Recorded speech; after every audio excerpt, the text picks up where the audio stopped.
they pay tax to their government and their government pay to the terrorist. ये lecture लेने का छोड़कर ये धुरंधर पर ज्ञान दे रहे हैं। ये लोगों से कह रहे हैं, अपने लोगों से नहीं, स्टूडेंट से, अपने स्टूडेंट से कह रहे हैं लेक्चर के बीच में कि ये एक प्रोपेगेंडा मूवी है, इसे नहीं देखना चाहिए, मैं तो इसे नहीं देखूंगी। अरे तू क्या देखती है वो अपने तक रख। ऐसा के जो है वो बॉलीवुड के किंग माने जाते हैं, लेकिन उन्होंने एक भी ट्वीट नहीं किया इस मूवी के लिए। अरे ये वो मूवी है जिसने बॉलीवुड की इज्जत बचा ली। 26/11 के बाद भी ये इनका कहना था कि पाकिस्तान के खिलाड़ियों को आईपीएल खेलना चाहिए। अब ऐसा इंसान जो अपने देश के लोगों को मरने के बाद भी वहां के लोगों की सिफारिश कर रहा है, गाय के ऊपर हाथ फैलाते हुए India is number 1 in exporting the beef ऐसा कह देता है, तो लोग वो जो निभा निभी है वो ये सोच लेते हैं, हाँ भारत गौ माता की रक्षा करने का एक तरफ नारा लगाता है, दूसरी तरफ वो बीफ देखने। हेलो दोस्तों, तो स्वागत है फिर से आपका एपी पॉपकॉर्न फ्लिक्स में, और मैं हूं आपका दोस्त और होस्ट एपी। तो दोस्तों आज हम बात करने वाले हैं मेल्टडाउन्स की। जी हाँ, सही कहा आपने, मेल्टडाउन्स की, क्योंकि थिएटर में एक आंधी उठी है जिसका नाम है धुरंधर। 36 दिन हो चुके हैं, फिर भी ये आंधी रुकने का नाम नहीं ले रही। इस आंधी ने बहुत ही लोगों की सुलगा रखी है। अब इसके आने के बाद जो बर्नौल के इंक्रीमेंट हुए और इनके जो कस्टमर्स हैं, हम उनकी बात करेंगे। मैं सोच रहा हूँ क्यों ना हम लोग टॉप 10 लोगों की बात करें। अब ये 10 जो है वो लोग जरूरी नहीं होंगे, वो एक इंस्टीट्यूट भी हो सकता है, वो ग्रुप हो सकता है, ठीक है। तो चलिए बिना वक्त गवाए शुरू करते हैं आज का वीडियो। तो दोस्तों नंबर 10 पे है यूपीएससी की टीचर्स। जी हाँ, पता नहीं धुरंधर आने के बाद से इन टीचर्स को क्या हुआ है, इनकी क्यों सुलगी पड़ी है। ये लेक्चर लेने का छोड़कर ये धुरंधर पर ज्ञान दे रहे हैं। ये लोगों से कह रहे हैं, अपने लोगों से नहीं, स्टूडेंट से, अपने स्टूडेंट से कह रहे हैं लेक्चर के बीच में कि ये एक प्रोपेगेंडा मूवी है, इसे नहीं देखना चाहिए, मैं तो इसे नहीं देखूंगी। अरे तू क्या देखती है वो अपने तक रख। तू क्यों बच्चों के मन में डाल रही है। जरा देखिए आप लोग भी ये वीडियो। आप धुरंधर 1 देखें ना 2 देखें। बेटा कुछ चीजें होती है जो प्रोपेगेंडा होता है, समझा करो। मुझे 4 घंटे अपने बर्बाद नहीं करना, जिसमें डीमोनेटाइजेशन को मास्टर स्ट्रोक बताया गया। डीमोनेटाइजेशन में लाइन में लगे लगे कम से कम 200 लोग मरे। जितने स्मॉल स्केल इंडस्ट्रीज थे ना, सब बर्बाद हो गए। हमारा इकोनॉमी उस समय बहुत डामाडोल हुआ और वो आज तक खड़ा नहीं हुआ। देखा किस तरह से ये बच्चों को इन्फ्लुएंस करने की कोशिश कर रही है। जानते हैं ये ऐसा क्यों कर रही है? क्योंकि ये अपने देश के प्रति बहुत वफादार है। जी हाँ, इनका देश है पाकिस्तान। यही टीचर अगर यशराज की फिल्म देखती ना तो उसे बड़ा मजा आता कि पाकिस्तान और इंडिया मिलकर काम कर रहे हैं। पाकिस्तान जो आईएसआई है वो इंडिया की मदद कर रहा है, वहां के एजेंट हमारे साथ ठुमके लगा रही है, हमारे रॉक एजेंट के साथ। लकड़ी की काठी, काठी पे घोड़ा, घोड़े की धुन पे जो मारा हथौड़ा, घोड़ा घोड़ा घोड़ा घोड़ा धुन उठा के दौड़ा। हमारा रॉ का एजेंट हमारी रॉ को धोखा देकर आईएसआई की मदद कर रहा है, आईएसआई की मदद ले रहा है। ये फालतू चीजें इन्हें बड़ी पसंद आती, लेकिन इस धुरंधर में ऐसा कुछ नहीं मिला, इसके लिए इनकी जली पड़ी। अब आते हैं नंबर 9 की तरफ। अब नंबर 9 जो है वो नाम लेने के बाद शायद कुछ लोगों को बुरा लग सकता है। जी मैं बात कर रहा हूं शाहरुख खान की। Yes, so called the king of Bollywood. अब देखिए सबकी अपनी अपनी चॉइस है। मैं कोई स्टार वर्शिपर नहीं हूं, मैं किसी भी स्टार को वर्शिप नहीं करता। ये आई एडमायर कि वो एक अच्छा एक्टर है या नहीं है। ऐसा के जो है वो बॉलीवुड के किंग माने जाते हैं, लेकिन उन्होंने एक भी ट्वीट नहीं किया इस मूवी के लिए। अरे ये वो मूवी है जिसने बॉलीवुड की इज्जत बचा ली, वरना कुछ साल से साउथ ने बॉलीवुड की जिस तरह से बैंड बजा रखी है ना, आप सब जानते हैं। बीच में तो ऐसा हालत भी हो गई थी कि लोग मूवी देखने के लिए एक्साइटेड होते थे तो सिर्फ टॉलीवुड की जो साउथ की मूवीज होती थी उसी के लिए एक्साइटमेंट दिखाते थे। तो आपकी इंडस्ट्री में से एक ऐसी मूवी आई जिसने आप सबकी इज्जत बचाई। उसने बताया कि बॉलीवुड में भी वो दम है कि वो एक अच्छी मूवी बना सकती है, और आप तो उस किंगडम के राजा हो, तो आपका तो फर्ज बनता था सबसे पहले आके कहने का कि हाँ ये मूवी बहुत बेहतरीन है और बहुत अच्छी बनाई गई। लेकिन इन्होंने नहीं कहा। और जानते हैं इसका कारण क्या है? इसका रीजन है उनका गल्फ कंट्रीज में जो उनकी मूवी रिलीज होती है ना, बस ये उसके साथ अपना कोई उनकी ऑडियंस को नाराज नहीं करना चाहते। इनका मेन रीजन ये कि ये गल्फ कंट्रीज के ऑडियंस को नाराज नहीं करना चाहते। ऊपर से ये तो एक ऐसे इंसान है जो हमेशा से पाकिस्तान को सपोर्ट करते आए हैं। इवन 26/11 के बाद भी ये इनका कहना था कि पाकिस्तान की खिलाड़ियों को आईपीएल खेलना चाहिए। अब ऐसा इंसान जो अपने देश के लोगों को मरने के बाद भी वहां के लोगों की सिफारिश कर रहा है। I truly believe Pakistani players are the best T20 players in the world. They are the champions. They are wonderful. मानता हूं, अब आप बोलोगे, बहुत सारे लोग ये बोलेंगे अरे वो तो खिलाड़ी है। जैसे सलमान खान ने भी यही कहा था कि अरे वो तो खिलाड़ी है, वो एक्टर्स हैं, वो आतंकवादी नहीं है। But they pay tax to their government and their government pay to the terrorist. तो इन शॉर्ट कान ऐसे पकड़ने की जगह ऐसे पकड़ा जा रहा है। हद तो हमारे लोगों को मारने की हो रही है। एक्टर्स नहीं मार रहे, एक्टर्स कमा रहे हैं हमसे, हमारे यहाँ से पैसा कमा रहे हैं, अपनी गवर्नमेंट को दे रहे हैं, उनकी गवर्नमेंट अपने टेररिस्ट को दे रही है, उनके पाले हुए नमूनों को दे रही है। तो एक तरह से यही हुआ ना फिर भी यहाँ पर ये चल रहा था। तो नंबर 9 पे तो मुझे लगता है SRK है, जिनको इस पर बहुत बुरा लगा होगा। नहीं लगा, अगर उनको बुरा नहीं लगा है तो उनको एक ट्वीट करके धुरंधर की टीम को थैंक्स बोलना चाहिए था। चलिए अब आते हैं नंबर 8 पर। नंबर 8 पर है एक रिपोर्टर, उसको एक स्पेशल नेम दिया गया मुझे, सोनपरी कहा जाता है उस रिपोर्टर को। उसकी हरकतें भी सोनपरी जैसी ही होती है। जी हाँ, मैं बात कर रहा हूं अभिसार की, अभिसार शर्मा। ये टुच्चा रिपोर्टर घटिया मूवी देख कर आता है और हम लोगों को उसे बताता है कितनी अच्छी मूवी थी, कितनी जबरदस्त मूवी थी, और फिर बाद में यही रिपोर्टर कश्मीर फाइल जैसी मूवीज के बारे में, केरला फाइल्स के बारे में, केरला स्टोरी के बारे में और धुरंधर के बारे में इतना बुरा बुरा बोलता है, क्योंकि इसे पैसे आते हैं इसके आकाओं से जो इसके पाकिस्तान में बैठे हुए हैं। इसे चाहिए कि हम पाकिस्तान को हमेशा गुड, अगर ये धुरंधर में पाकिस्तान को अच्छा दिखाया जाता, एंड में इंडिया को ही बुरा दिखाया जाता कि भाई रॉ के एजेंट ही खराब होते हैं, जो उनका चीफ है जिसने अजय सानियाल जैसे लोग हैं, मतलब तो आर माधवन ने रोल प्ले किया, वो करप्ट दिखा दिया जाता, वो अपने फायदे की बात करते दिखाया जाता, तो यही अभिसार शर्मा होता जो धुरंधर को सर पे लेकर नाच रहा होता।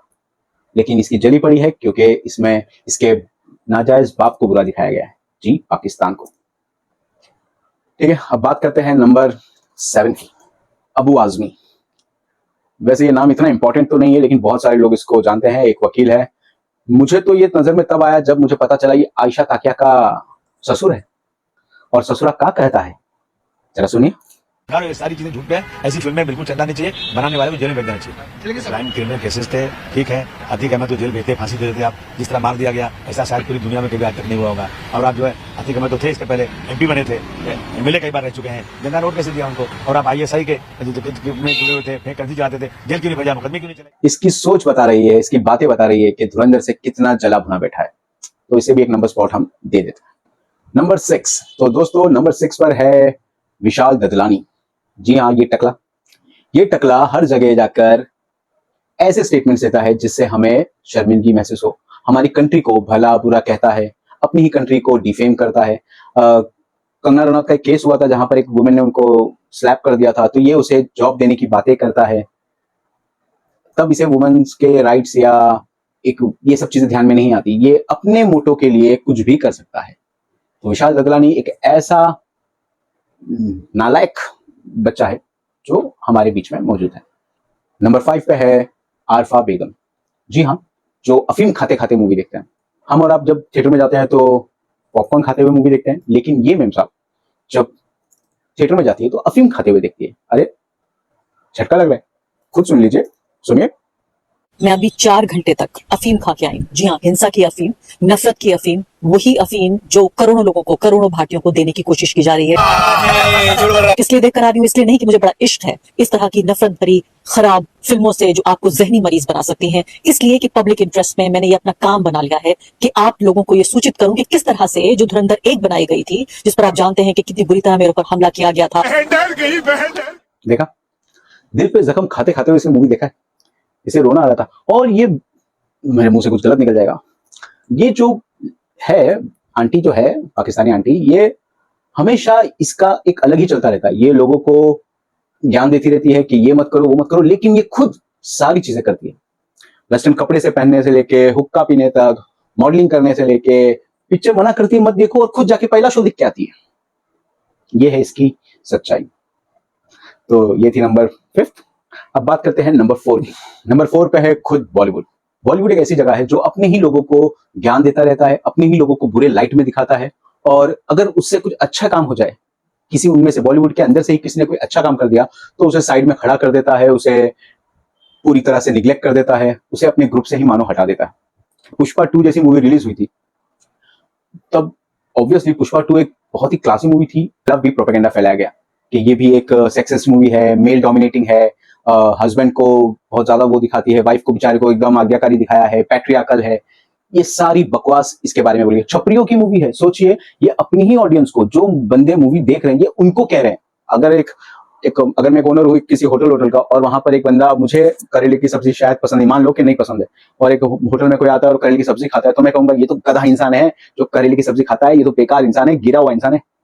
क्या ये सही होगा? अगर मान लो मूवी कैसी भी हो, लेकिन आपके ऑडियंस ने उसे लाइक किया, उसे हाईएस्ट ग्रॉसिंग में शामिल कर दिया, तो मतलब मूवी में कुछ तो था अच्छा, तभी वो वहां तक गई है ना। लेकिन नहीं, बॉलीवुड तो अपने ही कस्टमर्स को गाली देने में लगा हुआ है। तो नंबर 4 तो श्योर बॉलीवुड ही है, जो अपना ही दुश्मन बन बैठा है। अगर ऐसे ही काम चलता रहा तो बहुत जल्द बॉलीवुड टर्म हट जाएगा और इंडियन सिनेमा रह जाएगा, जिसमें टॉलीवुड, कॉलीवुड और जितने भी वुड है, सैंडलवुड जो भी है, सब आ जाएंगे। तो ठीक है, अब आते हैं टॉप 3 में। तो नंबर 3 पे है ध्रुव राठी। जी हाँ, जर्मन शेपर्ड।